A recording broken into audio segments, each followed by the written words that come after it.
Ang video na ito ay tuturuan ko kayo kung paano natin burahin o deactivate yung Maya wallet natin dito sa GigaPay. So, open natin yung ating GigaPay para i-unlink yung ating Maya wallet. Yan, once na nandito na tayo sa GigaPay, so ito yung ating Maya wallet. So, i-unlink natin to. Punta tayo sa home.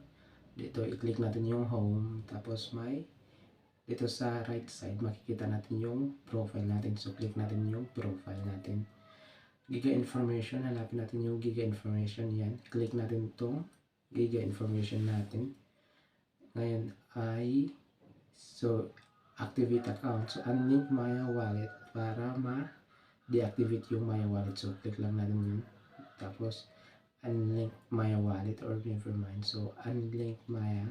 Click natin yung Maya para mabura na yung ating Maya wallet. Tapos, GigaPay deactivated. So, link card, create a wallet. So, ibig sabihin nun is na deactivate na yung Maya wallet natin dito sa GigaPay.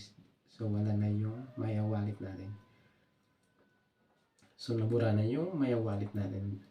So, ganun lang kasimple kung paano natin burahin yung Maya wallet natin or i-unlink yung Maya wallet natin dito sa GigaPay.